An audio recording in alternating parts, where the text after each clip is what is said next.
SIP मांगे मोर, दिल मांगे मोर तो हमने बहुत सुना है, सिप मांगे मोर।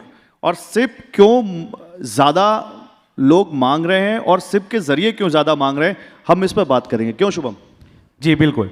और सुबह से हम लोगों ने जितने लोगों से बात की, वो पैनल और ये पैनल इस मामले में अनोखा होगा कि इस बार हम इस पैनल में जितने हमारे साथ गेस्ट हैं उनसे सीधे ये पूछेंगे, ये समझेंगे हम करें क्या।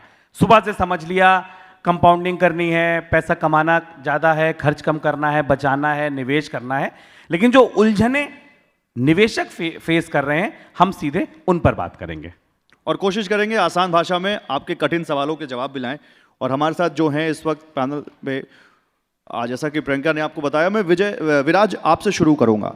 विराज, एक सिंपल सा सवाल, हम देख रहे हैं मार्केट में एक बुलरन आया पिछले कुछ दिनों में, लोग ये सोचते हैं कि जब हम डायरेक्ट हम मार्केट में जा सकते हैं, वहां से अच्छे रिटर्न ले सकते हैं, हम म्यूचुअल फंड्स के रिटर्न को बीट कर सकते हैं, एक लोगों में कॉन्फिडेंस आ जाता है। लोग जैसा कि 4-5 सालों में आप देखिए ठीक ठाक लोगों को पैसे मिले भी हैं, तो फिर वो सोचते हैं म्यूचुअल फंड्स में क्यों जाएं, सिप में क्यों जाएं, सीधे पैसा ज़्यादा कमाते हैं, उठाते हैं यहाँ से।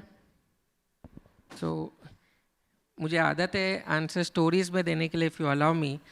आपको पता है कि बुखार कैसे जाता है, तो आप दवाई खुद ले लेते हो हर बार कि you want to show it to a expert and take his opinion कि कुछ और है कि नहीं है। So in a good market the challenge is, ये चैलेंज हम सबके लिए है। अच्छे मार्केट में सब लोग इतना इजीली पैसा कमा लेते हैं कि उनको लगता है कि they don't need anybody's guidance at any point of time. But अगर आपको मालूम होगा कि 2 दिन पहले क्या हुआ मार्केट में, I would have got at least 100-150 calls in a day कि क्या मेरा पैसा सेफ है, क्या मेरे स्टॉक सही है। सो मार्केट्स में पार्टी चल रही थी तो कोई चिंता नहीं कर रहा था कि बिल कौन भर रहा है। जैसे ही पार्टी का बिल आपके हाथ में आया तो सब लोग ने फैक्ट शीट उठा के देखना चालू कर दिया कि क्या मेरा स्टॉक है वो जो 20% गिरा है, जो 10% गिरा है, and they all started asking this question. So to hand hold them in a bad day, to control the emotions on a tough day, and also to make them realize that what is the new normal of the market. Market का new normal today is not easy money. आज के date में क्या हो रहा है, किसी को भी लगता है कि मैं पैसा कमा लूँगा, बट वो ऐसा लॉन्ग पीरियड ऑफ टाइम में कर नहीं पाएगा, and that is where a mutual fund manufacture like us is going to play a very big role in India. Ashish sir, आपसे मेरा सवाल है। आशीष सर की एक खासियत है कि जवाब बिल्कुल ऐसा देते हैं जो तुरंत आपकी समझ में आ जाए सीधी भाषा में। सर 40 AMC हैं, 1300 से ज़्यादा स्कीमें हैं। बहुत सारे लोग यूट्यूब पर पूछ रहे हैं, सुबह से जो समिट में जुड़े हैं ट्विटर पे सवाल पूछ रहे हैं। ठीक है, आज से शुरू करेंगे समिट देखने के बाद, कहाँ से शुरू कर दूं? जैसे एक्चुअली मैं हमेशा बोलता हूँ कि अगर पता ही नहीं है शुरू कहाँ से करना है, तो I would say that if you don't know what to buy, you buy the market. तो समझो आज आप पहली बार आए हैं, आपको हवा ही नहीं है कि कौन सा स्कीम लेना, कौन सा स्टॉक लेना, क्या करना, कुछ नहीं पता है, तो निफ्टी 500 का इंडेक्स फंड ले लो, स्टार्ट तो करो। See first you should put the car in gear. तो अपने मार्केट में एंटर होते से ही गाड़ी को गियर में डालने का सबसे सीधा तरीका ये है कि निफ्टी 500 का पूरा फंड खरीद लो। फिर जब देखोगे, सीखोगे, तो पता चलेगा कि भाई ये तो एवरेज रिटर्न दे रहा है, अभी इससे बेटर करने का है, तो इससे बेटर करना है तो कौन सा फंड लेना, कौन सा स्टॉक लेना, वो सब बाद में आएगा। But the easiest way to start is index fund buy the full market. Buy the full market, okay. यहाँ पे सर मेरा एक एड ऑन क्वेश्चन था यहीं पर इसी के साथ, क्योंकि इंडेक्स फंड की बात चली है इसलिए। ऐसी कई समय से मांग चल रही है, काफ़ी समय से, उद्योग से आप बात कीजिए, एक्सपर्ट से बात कीजिए कि ठीक है यार, एक्टिव फंड का जो नियम है वही पैसिव फंड्स पर लागू हो रहा है। क्या आपको लगता है कि ऐसी ज़रूरत है कि पैसिव फंड्स के लिए कुछ रेगुलेशंस हल्के हों या लाइट हों जिनको अलग किया जाए? नहीं, कर सकते हैं, डेफिनेटली कर सकते हैं, बिकॉज एक्टिव फंड्स जो हैं, इसका मतलब ये है कि भाई आपको उतना ज़्यादा लोगों की ज़रूरत पड़ेगी, उतने ज़्यादा systems, processes, investment philosophy, research analyst, बहुत कुछ रिक्वायर्ड है। अगर आप केवल पैसिव करने वाले हैं तो पूरा जो इन्वेस्टमेंट मैनेजमेंट का पूरा जो तामझाम है नहीं होगा, मिरर होगा, उतना तो रिक्वायर्ड नहीं है, right. So definitely you can do it. जैसे रेगुलेशन में चर्चा हो रही है कि लाइट रेगुलेशंस को लाया जाए। दूसरा मैं आपको और एक एग्जांपल देता हूँ, जैसे कि हमारे इंडिया में नहीं है इतना, लेकिन ग्लोबली ऐसा होता है, पूरा का पूरा कारोबार फंड ऑफ फंड्स का होता है, एसेट एलोकेशन का होता है। तो अगर आपका केवल इतना ही काम आके आप दूसरों के फंड्स में इन्वेस्ट कर रहे हो, आप फंड ऑफ फंड चला रहे हो और एसेट एलोकेटेड प्रोडक्ट लगा रहे हो, तो उसके लिए हमारे जैसे मिड कैप फंड मैनेज करने के लिए जितनी मेहनत लगती है और जितनी इन्वेस्टमेंट लगती है in the investment team itself, वो ऐसे कई सारे चीज़ें हैं जिसमें नहीं लगती है, तो डेफिनेटली करना चाहिए, no doubt about it. Ganesh, मेरा सवाल आपसे थोड़ा डिफरेंट होगा। 50 लाख करोड़ का एक नंबर आया, बहुत सबने तालियां बजाई, बहुत अच्छा हो रहा है, इंडिया में म्यूचुअल फंड अच्छा ग्रो कर रहा है। जनवरी में सिप रिकॉर्ड लेवल पे गए, बट एक अभी जैसे मैंने कहा कि बुल रन में, मार्केट बुल रन में था, तो फंड्स में भी देखें ऑन एन एवरेज 30-35% का रिटर्न मिल रहा है लोगों को। और जब वो मिल रहा है तो एक डर, एक शंका है उनके मन में, एक आ जाता है अपने आप जब इस लेवल पर रिटर्न आता है तो फंड्स में। वो अब जो 5 साल से इन्वेस्टेड है, 6 साल से इन्वेस्टेड है, 7 साल से इन्वेस्टेड है, उसके लिए एक सलाह क्या है कि वो इन्वेस्टेड रहे, निकल जाए, आधा निकाल ले, पूरा निकाल ले, क्या करे? उसके मन में एक ही है कि भाई मुझे दिख रहा है मेरे फंड में ठीक ठाक पैसा बना है अभी। तो अगर आप देखेंगे दो अलग किस्म के यहाँ पे सवाल हैं, राइट। करीब 10% ऐसे लोग होंगे जिन्होंने 5 से 7 साल मार्केट में गुजारा है, बाकी 90% are much lesser than that, right. तो जिन्होंने ऑलरेडी प्रॉफिट देखा है इस मार्केट में, depending on their goals and their duration, they can take some profits, but we are seeing market is still in a reasonably fair zone. अभी भी fair value में है। अगर आप निफ्टी को देखेंगे, it is in a reasonably fair zone with earnings at 21x multiple. There are some pockets जहाँ पे थोड़ा सा excess valuation हो रहा है, right? So there they can maybe book some profits, but being invested in the long term in a market like India is very very important. हम देख रहे हैं कि काफ़ी टेलविंड्स हैं इंडियन इकोनॉमी के लिए।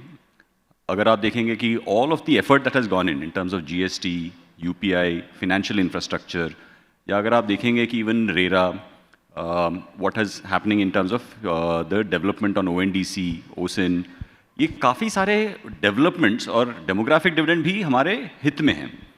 तो being invested in the market is a very powerful thing, and long term compounding is something you should never under estimate. हमारे मन में यही रहता है कि पिछले 5-7 साल में इतना रिटर्न हुआ है, दैट इज गुड, बट अगर अगले 7 साल को आप प्रोजेक्ट करेंगे at the same return rates, you will see how much more money you can make, right. So अगर if people have immediate fund requirements, of course they must do what they need to, but अगर वो जरूरी नहीं है, I would still recommend for them to continue to stay invested. Viraj sir, अगला सवाल मेरा आपसे है। 50 लाख करोड़ की बात हुई यहाँ पे। 50 लाख करोड़ में ये इमारत जितनी ऊंची लगती है उतनी चौड़ी नहीं लगती है। लोग कम हैं, एक जिसने पहले से सिप करा रखी है वो 4 फोलियो और 4 अकाउंट 4 सिप नहीं कर रहा है, नए लोग नहीं जुड़ रहे हैं, और ये बात अगर टियर 2 टियर 3 सिटीज़ में की जाए तो नहीं है। ऐसा माना जा रहा है कि अगर माइक्रो सिप को थोड़ा हल्का कर दिया जाए, उसके खर्चे कुछ कम कर दिए जाएं, क्योंकि एएमसीज माइक्रो सिप बेचने के लिए आगे इसलिए नहीं बढ़ती क्योंकि उनकी कॉस्ट ज़्यादा है, ऑपरेटिंग कॉस्ट ज़्यादा है। क्या लगता है आपको इस दिशा में क्या काम होने की ज़रूरत है? करेक्ट है। सो इफ वो कॉस्ट को अगर हम नीचे लेके आए तो नंबर बहुत बढ़ जाएगा, इंक्लूसिव ग्रोथ होगा। So what he saying is के मार्केट में विथ है, डेप्थ नहीं है। सो वो लाने के लिए you need to bring the cost down. वो तो हर इंडस्ट्री का एक इम्पॉर्टेंट फिलोसफी होता है कि हम अपना कॉस्ट नीचे लेके आए, और हमारे जैसे मैन्युफैक्चरर वो नहीं कर पा रहे because the cost of a small ship is, मतलब वो लॉस में होता है business rather than doing it in profit. So अगर वहाँ पर कोई रेगुलेशन में सुधार आ जाए तो it will be a very very massive growth for India. Okay Ashish, new investor की सब बात करते हैं, न्यू एज इन्वेस्टर की बात करते हैं, कहते हैं जितना जल्दी आए उतना अच्छा है आपके लिए। एक शख्स जो रिटायर होने वाला है या रिटायर होने की कगार पर है और उसके पास, उसको दिख रहा है उसके पास एक अच्छा कॉर्पस है, क्या उसको म्यूचुअल फंड में जाना चाहिए उस कॉर्पस के साथ, या उसको एक पेंशन प्लान खरीदना चाहिए? क्या करना चाहिए? See, actually, if you ask me, both the choices are open, right? जैसे अगर आप देखते हैं, जनरली लोगों का ऐसा मानना होता है कि जब कोई रिटायर होता है तो उसको एन्युइटी ले लेना चाहिए, राइट, विच इज़ ट्रू। और उनको बहुत कॉन्जर्वेटिव एडवाइस दिया जाता है कि भाई अब आप इक्विटी में मत लगाइए, और फिर वो टेक्स्ट बुक्स में कहीं लिखा भी है कि भाई अगर आपकी इतनी एज होती है तो एज -100 या उसका कुछ डेट, ये सब सिखाया जाता है। आई थिंक वो सब कंसेप्चुअली रॉन्ग है। Why it is conceptually wrong? क्योंकि समझिए कोई 60 में रिटायर होता है, 65 में रिटायर होता है, राइट, तो उसको प्लान तो 95 या 100 का ही करना है ना, राइट। एज एक्सपेक्टेंसी बढ़ रही है और अगर मेरा रिटायरमेंट 65 में होता है तो मैं प्लानिंग क्या 75 की करूँ, 70 की करूँ, आई विल प्लान फॉर 95 और 100.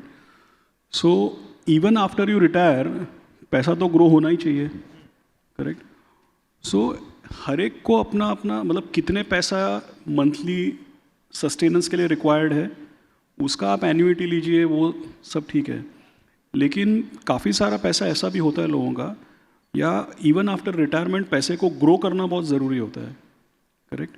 सो आई थिंक जहाँ पे ग्रोथ की रिक्वायरमेंट है उतना तो ग्रोथ ओरिएंटेड इन्वेस्टमेंट करना ही पड़ेगा. पूरा का पूरा पैसा अगर आप बोलेंगे कि भाई डाल दो अब इसका एन्युइटी ले लो, दैट वुड बी सब ऑप्टिमल एलोकेशन. और म्यूचुअल फंड्स में भी अगर आप ग्रोथ के लिए इन्वेस्ट करते हैं तो वहाँ से भी लोग सिस्टमैटिक विड्रॉल निकालते हैं क्योंकि रिटर्न की पोटेंशियल ज़्यादा है. समझो आपको ऐसा लग रहा है कि जनरली तो कहते हैं एज के हिसाब से रिस्क फैक्टर आता है, फिर जितनी ज़्यादा एज उतना आप डेट में. वही मैं बोल रहा हूँ. एक्चुअली क्या ध्यान में रखना चाहिए, एज आपकी कोई भी हो, जिस पैसे पे आपका day to day sustenance dependent है वो पैसे को आप किनारे कर लो. लेकिन जितना भी पैसा ऐसा है जिसके ऊपर आप डिपेंडेंट नहीं है उसको तो आपको ग्रो करने के लिए ही डिप्लॉय करना पड़ेगा ना. सो ये जो इसीलिए मैंने पहले बोला ये टेक्स्ट बुक के जो रूल्स हैं ये रेलेवेंट नहीं है एक्चुअली. ऐसा कोई रूल नहीं है कि भाई अगर आपका इतना उम्र है तो इतना डेट में डालो, ऐसा कोई रूल नहीं है. अगर मेरी उम्र 90 साल की है, एग्जाम्पल मेरी उम्र 90 साल की है, राइट, तो क्या करूँ मैं, मतलब right, even if I am 90 और मेरी रिक्वायरमेंट फलाना फलाना समझो ₹1,00,000 महीने से मेरी रिक्वायरमेंट फुलफिल हो जाती है. अब मेरे पास कुछ ऐसा भी पैसा जमा हुआ है जो जिसके ऊपर मैं डिपेंडेंट नहीं हूँ ₹1,00,000 लाने के लिए, तो वो तो मेरे को नेक्स्ट जनरेशन के लिए इन्वेस्ट करना है या तो मेरे को सोसाइटी में वापस देना है, करेक्ट. तो पैसा तो ग्रो हर एक का, इनफैक्ट मेरा तो इनफैक्ट ऑपोजिट बिलीफ है कि जिसकी रिटायरमेंट भी आ रही है लेकिन समझो उसके पास पैसा है, मेरा तो ऑपोजिट बिलीफ है. मेरा बिलीफ ये है कि भाई जिसके पास भी पैसा है वो उसका सोशल रिस्पॉन्सिबिलिटी है कि वो पैसे को ग्रो किया जाए. क्यों, मैं आपको बताता हूँ. क्योंकि 99.99% लोगों के पास तो पैसा ही नहीं है, और जिसके पास है वो अगर ग्रो नहीं करेगा तो बाकी लोगों का भरपाई कौन करेगा. वाह. राइट. सो हर एक के पास, जिसके पास भी पैसा है, क्योंकि मेरे पास अगर कोई पैसा है तो मेरा खुद का नहीं ना, सोसाइटी का भी उसमें कंट्रीब्यूशन है ना. Of course. राइट. तो anybody who has wealth, it is his moral duty to grow that wealth, not because I have to use, but because if I can not use और consume then I have to give it back. क्योंकि 99% लोगों के पास तो वो starting point ही नहीं है, तो जिसके पास स्टार्टिंग पॉइंट है उसको तो सोचना पड़ेगा ना. बिल्कुल बिल्कुल. गणेश सर, एक छोटा सा सवाल आपसे और सिंस टाइम अप हो गया, बट चलते चलते एक छोटा सा सवाल और, क्योंकि बहुत सारे लोगों का ये सवाल है. हमने देखा अभी पेटीएम 2 दिन में 20% के लोअर सर्किट लगे, 36% टूट गया, फिर 10% के लोअर सर्किट लग रहे हैं. पेटीएम छोड़ दीजिए और स्टॉक्स में भी देख लीजिए. कितना म्यूचुअल फंड के इन्वेस्टर को चिंता करने की जरूरत है इन हेडलाइन से, इन खबरों से? तो मैं कहूँगा कि रेगुलेशंस एक बहुत ही इंपॉर्टेंट चीज़ है. लोग अक्सर समझते हैं कि रेगुलेशंस आपके खिलाफ हैं, राइट, और ये चोर पुलिस का गेम नहीं है, राइट. जब रेगुलेशंस अच्छा रहता है तो इंडस्ट्री के लिए ये बहुत ही अच्छी बात है, राइट. और सारी कंपनीज को ऐसा करना चाहिए कि रेगुलेशंस को प्रॉपरली फॉलो करें, चाहे वो फिनटेक हो, चाहे वो बैंक हो. और अगर वो फॉलो नहीं हो रहे हैं तो रेगुलेटर को बिल्कुल ही एक्ट करना चाहिए, राइट. अभी म्यूचुअल फंड के निवेशकों के लिए ये बहुत ही इंपॉर्टेंट है कि म्यूचुअल फंड के जो फंड मैनेजर्स हैं वो अपना दायित्व ठीक से उसको संभाल करके एक्सरसाइज करें. तो इसीलिए हमारी वोटिंग, हम जो स्टुअर्डशिप के गाइडलाइंस फॉलो करते हैं, ये बहुत ही मायने रखता है. ओके. और हमारी जो रिस्पॉन्सिबिलिटी है, वो स्टुअर्डशिप या फिड्यूशियरी रिस्पॉन्सिबिलिटी जो कहें, वो बहुत ही मायने रखता है, क्योंकि we are managing public money. ये ऐसा नहीं है कि हमारा खुद का पैसा है, ये किसी और का पैसा है. So we have to be extra cautious that we are following and investing in companies that are on the right side of regulation. True. बहुत बहुत अच्छी बात है, आप लोगों से जानने को मिली. बहुत शुक्रिया आप सभी का हमारे साथ जुड़ने के लिए और इस मनी 9 की फाइनेंशियल फ्रीडम समिट में अपना कीमती वक्त निकाल कर आने के लिए. बहुत बहुत शुक्रिया आप सभी लोगों का. Thank you. शुक्रिया. Thank you so much, gentlemen. Would request you to just stay on stage for a minute. Anshuman Tiwari, editor money 9, मैं उन्हें आग्रह करूंगी कि वो स्टेज पर आए और हम आप लोगों को सम्मानित करना चाहते हैं. आपने वक्त निकाला हमारे लिए, शुक्रिया आप सभी का.